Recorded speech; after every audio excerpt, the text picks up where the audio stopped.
नमस्कार साथियों, BDR learning channel में पुनः आपका बहुत बहुत स्वागत है।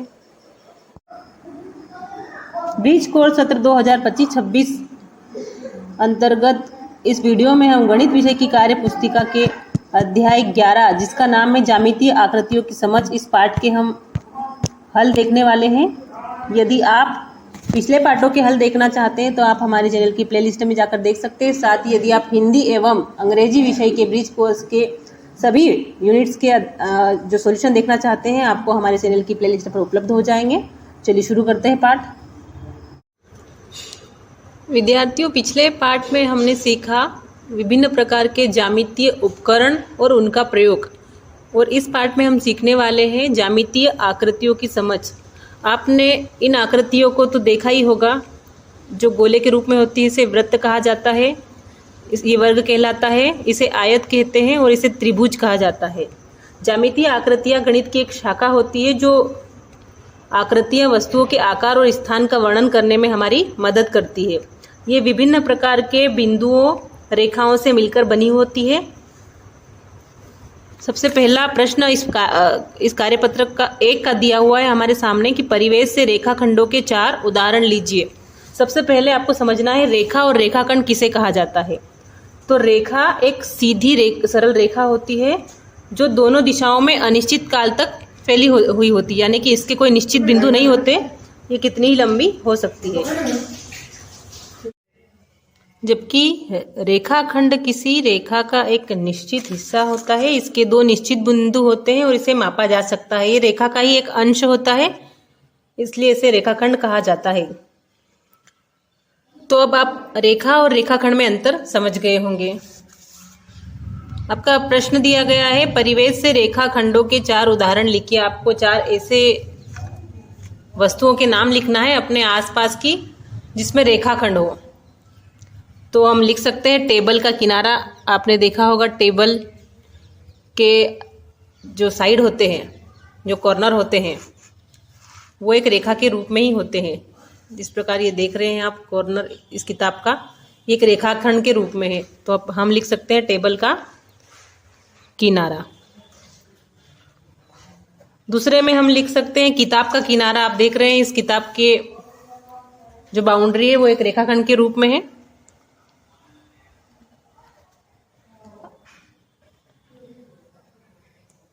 थर्ड हम लिख सकते हैं दीवार का किनारा। दीवार का जो खुला किनारा होता है वो भी एक रेखाखंड के रूप में होता है। और हम लास्ट लिख सकते हैं सड़क का सीधा हिस्सा। सड़क भी एक रेखाखंड के रूप में ही होती है। आप अपने अनुसार भी रेखाखंड के 4 उदाहरण लिख सकते हैं। प्रश्न क्रमांक 2 देखते हैं। यहाँ पर लिखा है अपने आसपास 3 रेखाखंडों को खोजकर उन्हें नापिए। आपको 3 रेखाखंड लेने हैं अपने आसपास के, कोई 3, और उन्हें नापना भी है और उसका नाम भी लिखना है। तो सबसे पहले हम ले लेते हैं माचिस की तीली। माचिस की तीली भी एक रेखाखंड के रूप में होती है। सबसे पहले हम रेखाखंड का नाम लिखेंगे माचिस की तीली। और यहाँ पर रेखाखंड की लंबाई पूछा गया है, तो लंबाई हम नापना सीख ही गए हैं पिछले वीडियो में। यदि आपने पिछले वीडियो नहीं देखा है तो आप हमारे चैनल के प्लेलिस्ट में जाकर देख सकते हैं। इस रेखाखंड की लंबाई है 3.9 सेंटीमीटर। दूसरे रेखाखंड के नाम में हम लिख सकते हैं पेंसिल। पेंसिल भी रेखाखंड के रूप में होता है। आप देखेंगे यहाँ पर स्ट्रेट रेखा है, इसे नापते हैं हम।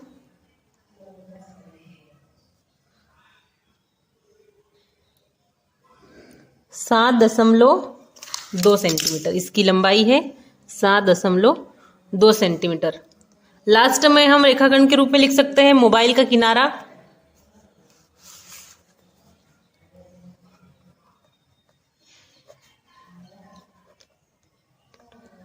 इसकी लंबाई भी हम नाप लेंगे।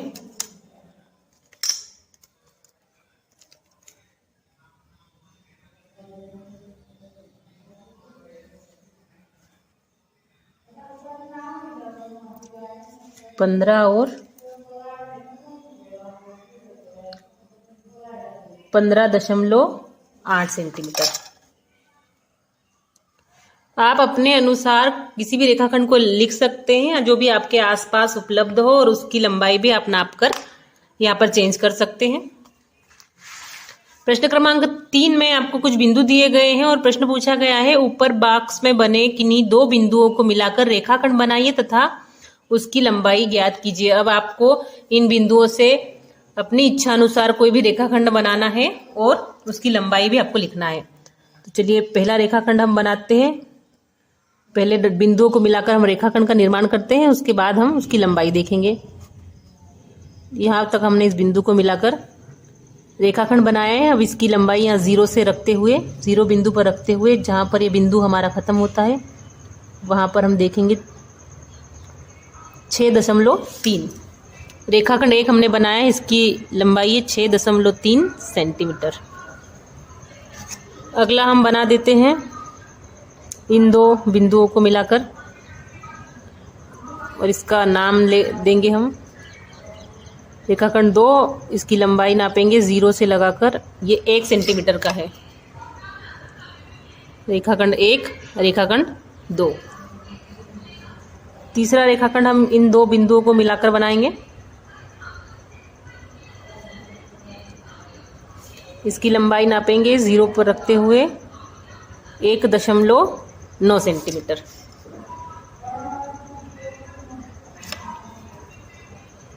अगला रेखाखंड हम इन दो बिंदुओं को मिलाते हुए बनाएंगे और इसकी लंबाई नापेंगे 2.6 सेंटीमीटर। आप इन बिंदुओं में से किसी भी बिंदु पर रेखाखंड का निर्माण कर सकते हैं और उसकी लंबाई नाप सकते हैं अपने अनुसार।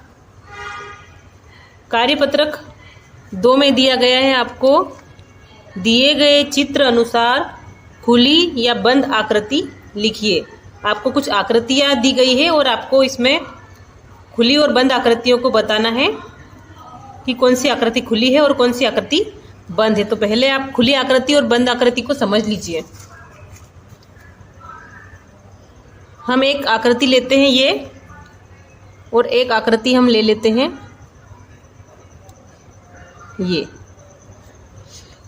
ये खुली आकृति है, क्योंकि खुली आकृति वह होती है जो किसी एक बिंदु पर प्रारंभ तो होती है परंतु उसका अंत ये बिंदु नहीं होता है, यानी कि वह पूरी तरीके से बंद नहीं होती है। जबकि बंद आकृति वह होती है जो किसी बिंदु से प्रारंभ होकर वापस उसी बिंदु पर आकर समाप्त होती है, यानी कि वो पूरी तरीके से बंद होती है। आप अंग्रेजी के किसी अक्षर के आधार पर भी समझ सकते हैं, जैसे सी एक खुली आकृति के रूप में है, जबकि हम देखते हैं ओ को, तो ओ एक बंद आकृति का उदाहरण है। अब यहाँ पर आपको खुली आकृति और बंद आकृतियों को लिखना है। तो ये आप देख पा रहे हैं, ये एक बिंदु से प्रारंभ होकर पुनः उसी बिंदु पर नहीं मिल रही है, तो यह एक खुली आकृति होगी। दूसरे में आप देख रहे हैं यहाँ पर ये एक निश्चित बिंदु से स्टार्ट होकर वापस उन्हीं बिंदु पर मिलती है, तो ये एक बंद आकृति है। तीसरे नंबर पर भी जो आकृति दिखाई दे रही है वो भी खुली आकृति होगी, क्योंकि इसका प्रारंभिक बिंदु और अंतिम बिंदु नहीं मिल रहा है। और चौथे नंबर पर जो आकृति होगी वो बंद आकृति है। इसी में नीचे दिया गया हुआ बिंदु को मिलाते हुए 5 खुली व 5 बंद आकृतियां बनाइए। आपको 5 खुली और 5 बंद आकृतियों का निर्माण करना है, तो आप आपके अनुसार इन बिंदुओं का प्रयोग करते हुए कर सकते हैं। चलिए पहले खुली आकृतियां बना लेते हैं।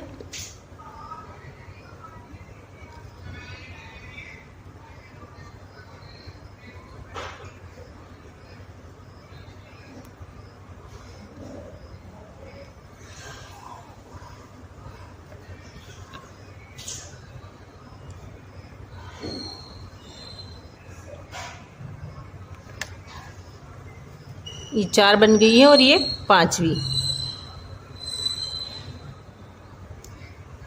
अब हम बंद आकृतियां बना लेते हैं।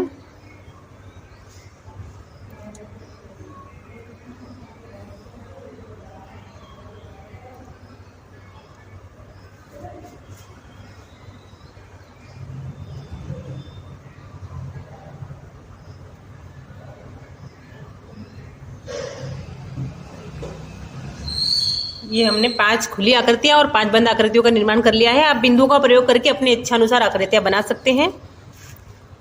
इसी के नीचे दिया गया है परिवेश में स्थित 3 ऐसी सामग्रियों के नाम लिखिए जो क्रमशः खुली एवं बंद आकृतियों से संबंधित है। तो उदाहरण यहाँ पर दिया गया है आपको। खुली आकृति पेड़ की टहनी, बंद आकृति में आपको खिड़की का उदाहरण दिया गया है। तो हम अपने आसपास से ऐसी आकृतियों का नाम लिख सकते हैं। खुली में हम लिख सकते हैं नदी का किनारा जो एक बिंदु से प्रारंभ होकर वापस उस पर नहीं आता है, सड़कें और बिजली के तार। बंद आकृतियों के रूप में हम लिख सकते हैं पलंग, गेंद और पुस्तक।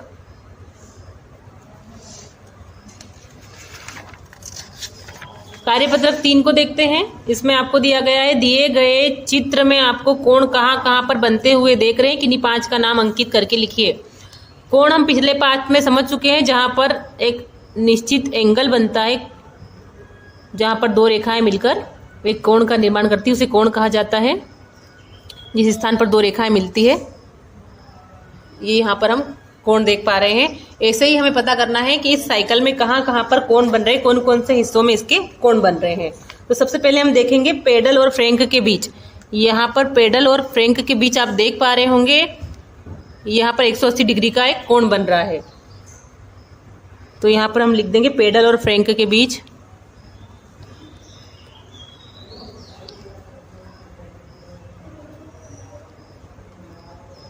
दूसरा हम देखेंगे पहिए के तारों में। पहिए के तारों में जो हब है वहां से कोण बन रहे हैं बहुत सारे, आप पा रहे होंगे यहाँ पर। तो हम लिखेंगे पहिए के तारों में।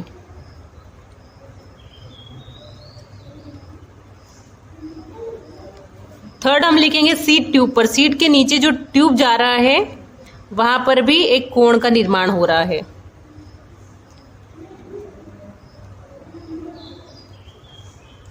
नेक्स्ट हम लिखेंगे हैंडल में। साइकिल का जो हैंडल है वहां पर भी एक कोण बन रहा है। वो लास्ट हम लिखेंगे हम ब्रेक में। ब्रेक में भी कोण बनता है, जिसे हम प्रेस करते हैं, वो ब्रेक, वहां पर भी साइकिल में कोण का निर्माण हो रहा है। इसी कार्यपत्रक का प्रश्न क्रमांक 2 है अपने आसपास की वस्तुओं में कोण के 3 उदाहरण लिखिए। हमें ऐसी वस्तुएं बताना है हमारे आसपास जिस पर कोण का निर्माण होता है। तो आपने जो स्टेपलर देखा होगा, जिससे हम किसी चीज को स्टेपल करते हैं, पीने लगाते हैं, वो भी कोण का निर्माण करता है। तो हम सबसे पहले लिख देंगे स्टेपलर। अगले में हम लिख देंगे प्रकार।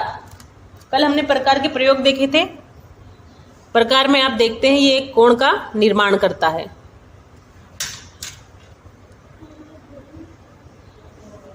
तीसरा हम लिख देंगे टाई। टाई का जो निचला हिस्सा होता है वहां पर भी कोण बनता है।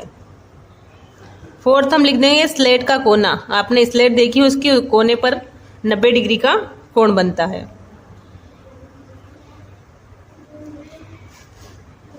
लास्ट में हम लिख देंगे पंखे की पंखुड़ियां। पंखे की पंखुड़ियों पर भी कोण का निर्माण होता है।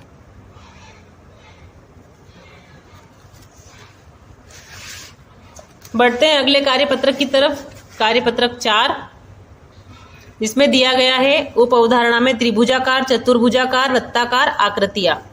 प्रगति एक छोटी बच्ची है, वह कक्षा 3 में पढ़ती है। उसकी कक्षा शिक्षिका ने उसे एक प्रोजेक्ट कार्य दिया है जिसमें उसे अपने आसपास उपलब्ध त्रिभुजाकार, चतुर्भुजाकार और वृत्ताकार आकृतियों को ढूंढना है। आपको प्रगति की सहायता इनको ढूंढने में करनी होगी। यानी कि आपको ऐसी वस्तुओं के नाम लिखना होगा जो त्रिभुजाकार, चतुर्भुजाकार और वृत्ताकार हो अपने आसपास। तो हम अपने आसपास में देखते हैं। सबसे पहले त्रिभुज, चतुर्भुज को और वृत्त को हम समझ लेते हैं। त्रिभुज वो आकृति होती है जो जिसकी 3 भुजाएं होती है और 3 इसमें कोण होते हैं। आप देख पा रहे होंगे 1, 2 और 3 इसकी भुजा है और 3 इसमें कोण बनते हैं। चतुर्भुज में, या फिर इसको वर्ग भी कहा जाता है, इसकी 4 भुजाएं होती है और इसके 4 कोण भी बनते हैं, 1 2 3 4 इसमें कोणों का निर्माण होता है। वृत्त देखेंगे इसकी एक ही भुजा होती है, यानी इसकी कोई भुजा नहीं होती, आसपास से गोल होता है, उस पर कोई कोण नहीं बनता। तो हमें अपने आसपास ऐसी चीजों को ढूंढना है जो त्रिभुज, चतुर्भुज और वृत्त के आकार में दिखाई देती है।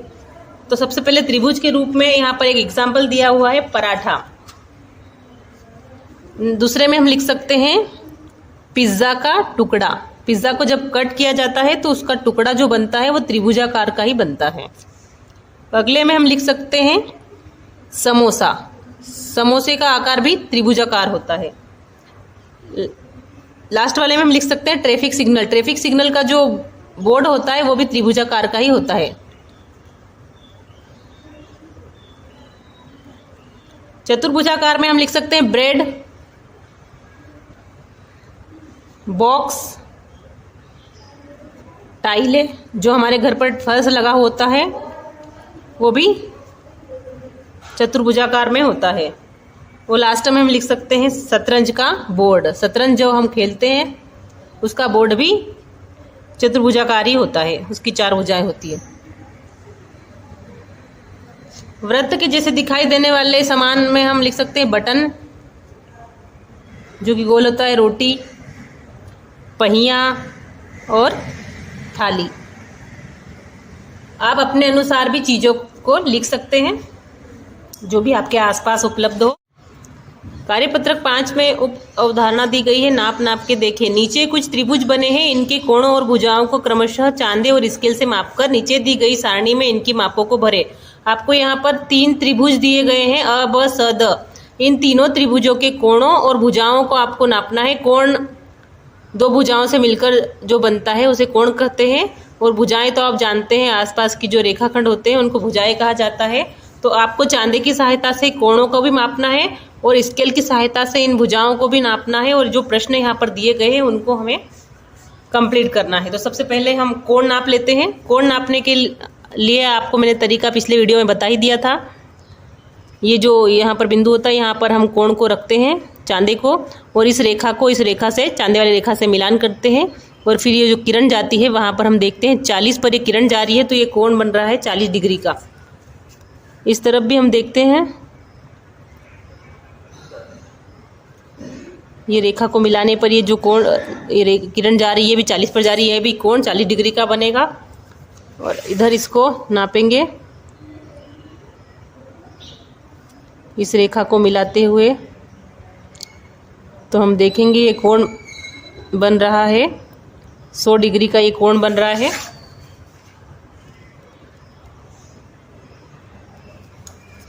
अब हम इसकी भुजाएं नाप लेते हैं रूलर से। 5.2 सेंटीमीटर,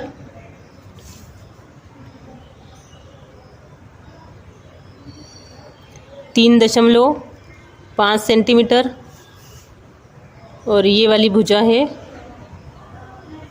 ये भी 3.5 सेंटीमीटर।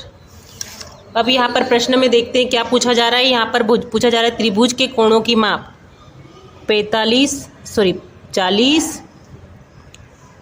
डिग्री, 40 डिग्री और 100 डिग्री। और हम जानते हैं कि त्रिभुज के तीनों कोणों का योग होता है 180 डिग्री। तो 100 40 140 और ये 40 180 डिग्री। त्रिभुज के तीनों कोणों का योग होता है 180 डिग्री। अब यहाँ पर आप कोणों के आधार पर त्रिभुज के बारे में कह सकते हैं 2 कोण बराबर। यहाँ पर 2 पहले से लिखा हुआ है, यानी कि 2 कोण जो है इसके 40 डिग्री के दोनों बराबर है। भुजाएं देखते हैं, पहली भुजा है 3.5, दूसरी भी है 3.5 सेंटीमीटर, तो यहाँ पर लिखा हुआ है, और एक भुजा है इसकी 5.2। आप देखेंगे 2 भुजाएं भी इसकी समान है। अब इसी प्रकार हम सारे त्रिभुजों के नाप लेते हैं, कोण और भुजाएं। इस तरह से हमने सारे कोणों के जो भुजाएं हैं और कोण हैं उनके नाप हमने ले लिए हैं। अब हम जो प्रश्न दिए गए उनका हल करते हैं। तो पहले वाला जो अ वाला हमने हल कर लिया है। अब ब वाला देखते हैं। ब वाले में त्रिभुज के कोणों की माप है 55 डिग्री, 90 डिग्री, 35 डिग्री। 35 डिग्री आप तीनों को जोड़ेंगे तो तीनों 180 डिग्री बनेगी। अब यहाँ पर पूछा जा रहा है आप कोणों के आधार पर त्रिभुज के बारे में क्या कह सकते हैं। इसके कोण बराबर है, तो इसके 3 कोण बराबर नहीं है, तीनों कोण इसके बराबर नहीं है, तीनों की माप अलग अलग है। या फिर यहाँ पर 2 कोण का पूछा गया है तो हम 2 कोण बराबर नहीं है लिख सकते हैं। त्रिभुज की भुजाओं की माप, यहाँ पर भुजा है 3 सेंटीमीटर, पहली भुजा 3 सेंटीमीटर, दूसरी है 4.5 सेंटीमीटर और तीसरी है 5.4 सेंटीमीटर। तीनों भुजाएं भी इसकी समान नहीं है। स वाले त्रिभुज में देखते हैं कोणों की माप है 60 डिग्री, 37 डिग्री और 83 डिग्री, जिनका तीनों का योग हो जाएगा 180 डिग्री। यहाँ पर 2 कोण बराबर नहीं है, यहाँ पर भी कोण बराबर नहीं है लिखेंगे। भुजाओं की माप लिखते हैं 5.5 सेंटीमीटर, 4.7 सेंटीमीटर और 3.2 सेंटीमीटर। द वाला कोण है, इसमें हम नाप लेते हैं कोणों की।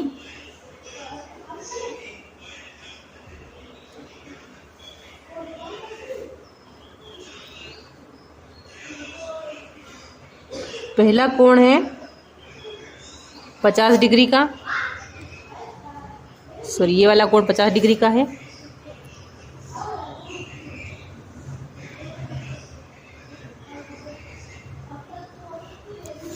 दूसरा वाला कोण नापते हैं इस साइड से, इसको देख लेते हैं पहले। ये कोण भी है 50 डिग्री का।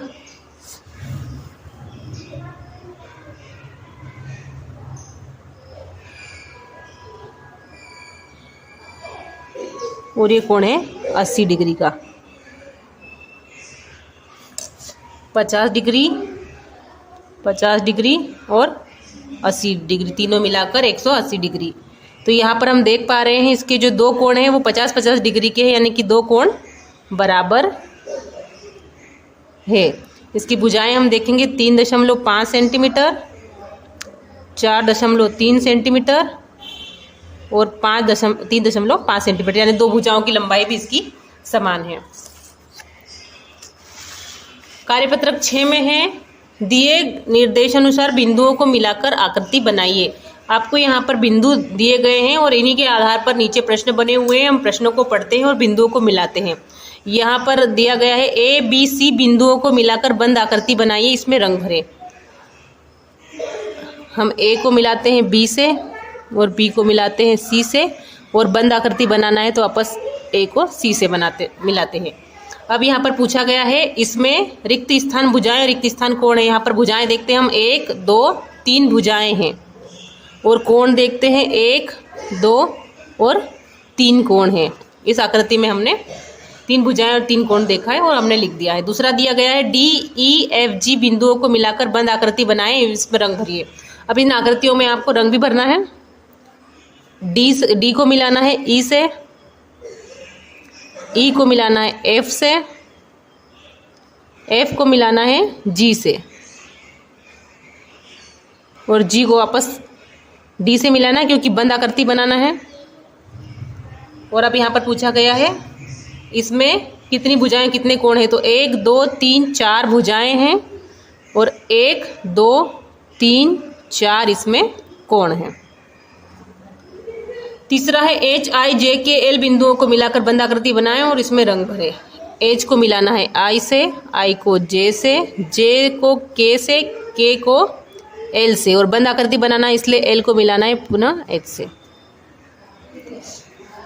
अब यहाँ पर हमें भुजाएं बताना है 1 2 3 4 5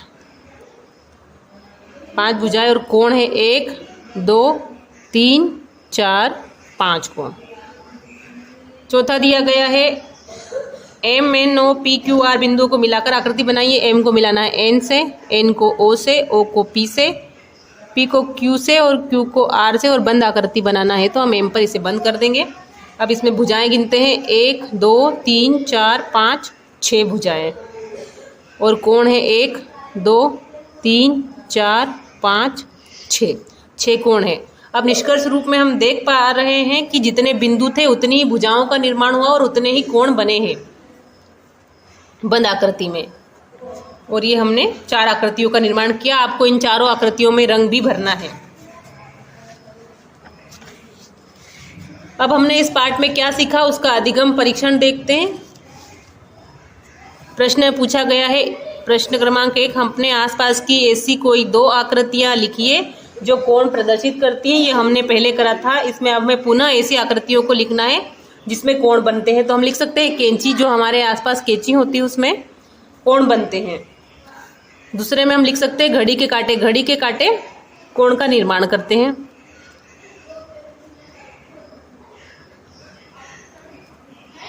दूसरा प्रश्न है, अपने आसपास कोई 5 चतुर्भुजाकार वस्तुओं के नाम लिखिए। चतुर्भुजाकार यानी जिसकी 4 भुजाएं हो।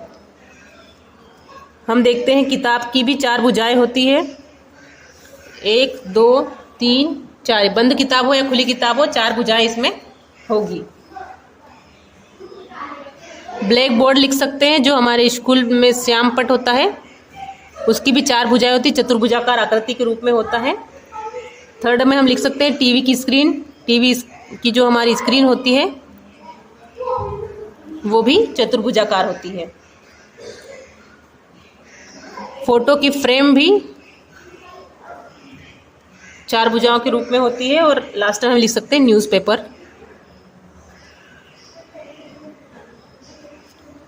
प्रश्न क्रमांक 3 पूछा गया है, कोई 4 वृत्ताकार वस्तुओं के उदाहरण दीजिए। वृत्ताकार यानी गोल वृत्त के आकार की वस्तु हम लिख सकते हैं इसमें सिक्का, कटोरी, दीवार घड़ी और गोली, जो हम टेबलेट खाते हैं वो भी गोल आकार की होती है। प्रश्न क्रमांक 4 में आपको चांदे की सहायता से पता लगाना है कि कौन सा न्यून कोण है, कौन सा अधिक कोण है और कौन सा समकोण है। यह मैं आपको पहले भी बता चुकी हूँ, पिछले पार्ट में भी, और एक बार पुनः आपको बता देती हूँ कि कोण 3 प्रकार के होते हैं, न्यून कोण,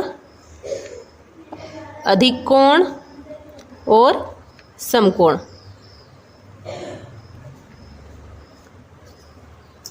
चांदे में हम देखते हैं कि ये जो 90 डिग्री का कोण होता है, जो एकदम सीधी रेखा होती है, सीधी खड़ी रेखा होती है, ये 90 डिग्री की होती है, इसे 90 डिग्री का कोण कहते हैं। और ये समकोण कहलाता है। समकोण यानी 90 डिग्री वाला कोण, ना तो 90 डिग्री से एक कम ना 90 डिग्री से एक अधिक। इसका हम इधर लिख सकते हैं माप के रूप में। दूसरा होता है न्यून कोण, जो कोण 90 से कम है, यानी कि 90 से लगाकर 0 से लगाकर 90 तक जो कोण है 1 से लगाकर, वो होते हैं न्यून कोण, 90 डिग्री से कम वाले। आप इसे इस तरीके से प्रदर्शित कर सकते हैं। अधिक कोण, जो कोण 90 डिग्री से अधिक होते हैं, यानी 91 से लगाकर यहाँ पर 179 तक, 90 डिग्री से अधिक वाले कोण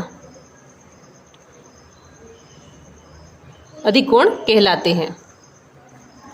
अब यहाँ पर हमें चांदे की सहायता से मापना है और पता लगाना है कौन सा कोण न्यून कोण है, कौन सा समकोण है और कौन सा अधिक कोण है।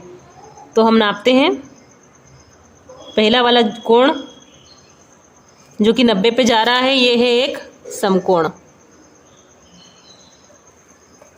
दूसरे वाले कोण को मापते हैं। ये कोण 50 डिग्री का है, इसलिए ये होगा न्यून कोण, क्योंकि 50 90 से कम होता है, इस प्रकार ये एक न्यून कोण है। तीसरे में देखते हैं, ये कोण बन रहा है 120 डिग्री का, और 120 डिग्री 90 से अधिक होता है, इसलिए ये अधिक कोण होगा। तो हमने तीनों कोणों को नाप लिया है और इनके नाम भी लिख दिए हैं।